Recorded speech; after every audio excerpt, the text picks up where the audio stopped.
उत्तर प्रदेशातील गोरखपूर या ऐतिहासिक शहरात अनिकेत पांडे नावाचे एक व्यक्ती राहत होते। ते पेशाने शिक्षक होते, पण त्यांची ओळख फक्त शाळेपुरती मर्यादित नव्हती। स्वभावाने अत्यंत शांत, सरळ आणि प्रेमळ असलेल्या अनिकेत यांच्याकडे वडिलोपार्जित संपत्तीचा मोठा साठा होता। त्यांची एकूण मालमत्ता सुमारे 20 कोटी रुपयांच्या दरात होती। लोकांना त्यांच्याकडे पाहून कधीच वाटलं नसतं की त्यांच्या मालकीला इतकी अफाट संपत्ती आहे, कारण ते नेहमीच विनम्र आणि साधेपणाने वागायचे। त्यांच्या आयुष्यात पत्नी संजना आणि 2 मुलांचा समावेश होता। संजना एक सुगरण गृहिणी म्हणून घर आणि मुलांना उत्तम प्रकारे सांभाळत होती। अनिकेत यांच्या जीवनात सगळं काही व्यवस्थित सुरू होतं, पण हे शांत आणि स्थिर आयुष्य एका क्षणात बदलायला लागलं जेव्हा अनिकेत यांनी आपल्या एका जुन्या बंगल्याची दुरुस्ती करायचं ठरवलं। बंगल्याचं काम करण्यासाठी त्यांनी रवी यादव नावाच्या एका अनुभवी ठेकेदाराला काम दिलं। रवी हा कामात खूप हुशार होता, पण त्याच्या डोक्यात मोठी स्वप्न होती।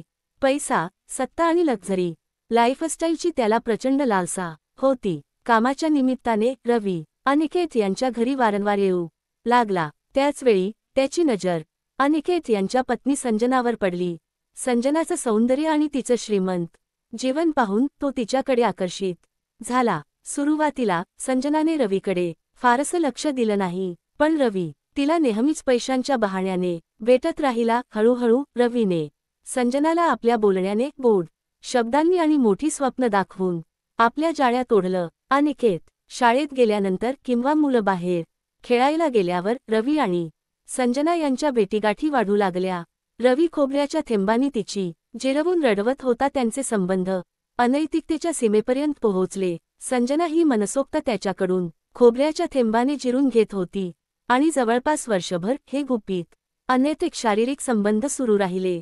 दरम्यान अनिकेत यांना त्यांच्या पत्नीच्या वागणुकीत झालेला बदल जाणवू लागला। रवीची त्यांच्या घरात वाढलेली ये-जा आणि संजनाचे सततचे फोन कॉल्स यामुळे अनिकेत यांच्या मनात संशयाची ठिणगी पडली। शेवटी त्यांनी सरळ रवीला कामावरून काढून टाकलं आणि त्याला पुन्हा कधीही घरात न येण्याची कडक ताकीद दिली। त्यांनी संजनालाही याबाबत खडसावलं, पण या गोष्टीमुळे संजना अनिकेत यांच्यावरच चिडली। रवीला हे माहिती होतं की अनिकेत यांच्याकडे अमाप संपत्ती आहे। त्याने हळूहळू संजनाच्या मनात अनिकेतबद्दल द्वेष निर्माण करायला सुरुवात केली। तुझा नवरा तुला स्वातंत्र्य देत नाहीये, तो तुला बंधनात ठेवतोय।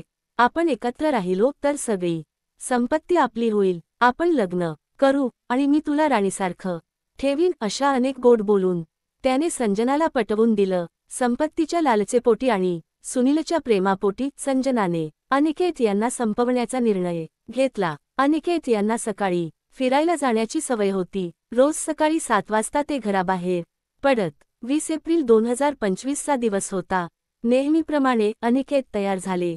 त्यांच्या लहान मुलाला त्या सकाळी वडिलांसोबत फिरायला जायचं होतं, पण संजनाने त्याला अभ्यास कर असं सांगून बाथरूममध्ये बंद करून ठेवलं। मुलाला बाहेर जायचं होतं, पण संजनाने त्याला दरवाजा उघडू दिला नाही। मुलाला हे अजिबात माहिती नव्हतं की त्या दिवशी त्याच्या वडिलांचा तो शेवटचा दिवस ठरणार आहे। सकाळी साधारण 7:30 अनिकेत घराबाहेर पडले। ते नेहमीच्या रस्त्यावरून चालत असताना अचानक मागून एक भरधाव गाडी आली आणि त्यांना जोरदार धाक दिली। धाक इतकी जबरदस्त होती की अनिकेत हवेत उडून जमिनीवर आपटले आणि त्यांचा जागीच मृत्यू झाला। गाडी पुढे जाऊन झाडावर आदळली आणि गाडीतले लोक तात्काळ पळून गेले। पोलिसांनी या घटनेची नोंद एक साधा अपघात म्हणून केली, पण अनिकेत यांच्या भावाला यावर विश्वास बसला नाही, कारण अनिकेत नेहमीच रस्त्याच्या डाव्या बाजूने चालत असत। त्यामुळे गाडी समोरून आली असती तर कदाचित ते वाचले असते, पण ही गाडी मागून आली होती। त्यातच गाडीचा वेग खूपच जास्त होता आणि चालक अपघातानंतर थेट पळून गेला होता। या सगळ्या गोष्टी अत्यंत संशयास्पद होत्या। अनिकेत यांच्या भावाने पोलिसांकडे जाऊन सीसीटीव्ही फुटेज आणि गाडीच्या नंबर प्लेटची माहिती दिली। पोलिसांनी तात्काळ तपास सुरू केला आणि अनिकेत यांच्या बँक स्टेटमेंटची तपासणी केली। तपासात समोर आलं की संजनाच्या खात्यातून गेल्या काही महिन्यांत लाखो रुपये वेगवेगळ्या खात्यांवर ट्रान्सफर झाले होते। पोलिसांनी संजनाला चौकशीसाठी बोलावलं. सुरुवातीला ती रडण्याचं नाटक करत राहिली, पण पुरावे समोर आल्यावर तिने आपला गुन्हा कबूल केला.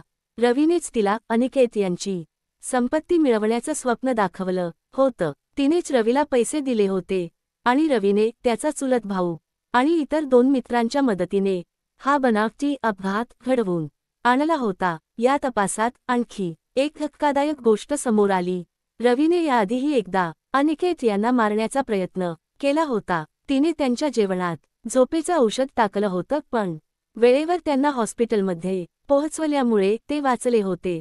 तरीही अनिकेत यांनी तिच्यावर कधीही संशय घेतला नव्हता. कोर्टात संजनाचा बचाव पक्ष म्हणत होता की तिच्यावर मानसिक अत्याचार होत होते, पण अनिकेत यांच्या शांत आणि सरळ स्वभावाचा पुरावा कोर्टात सादर करण्यात आला. मुलांनीही साक्ष दिली की आईने त्याला बाथरूममध्ये बंद केलं होतं, जेणेकरून तो वडिलांसोबत बाहेर जाणार नाही. 9 महिन्यांच्या तपासानंतर कोर्टाने आपला निर्णय दिला. आरोपी संजना, रवी आणि त्यांच्या साथीदारांना जन्मठेपेची शिक्षा तसेच प्रत्येकी 5 लाख रुपयांचा दंड ठोठावण्यात आला. ही घटना फक्त एका अपघाताची किंवा खुनाची कहाणी नव्हती, तर लोभ, विश्वासघात आणि अनैतिक संबंधांमुळे एका संपूर्ण कुटुंबाचा कसा नाश होऊ शकतो याची ती एक वेदनादायक कहाणी होती. या सगळ्यामध्ये सर्वात जास्त नुकसान झालं ते त्या 2 निष्पाप मुलांचं, ज्यांचं बालपण त्यांच्या डोळ्यांसमोर हरवलं. नात्यांमधला विश्वास जेव्हा संपतो तेव्हा अशा क्रूर घटना घडतात. म्हणूनच नात्यांमध्ये प्रेम आणि विश्वास टिकवून ठेवणं खूप गरजेचं आहे. तुम्हाला जर मराठी क्राईम ही कथा आवडली असेल तर व्हिडिओला लाईक करा. तुमच्या प्रतिक्रिया कमेंटमध्ये नक्की कळवा आणि अशाच आणखी कथा ऐकण्यासाठी चॅनलला सबस्क्राईब करा. धन्यवाद.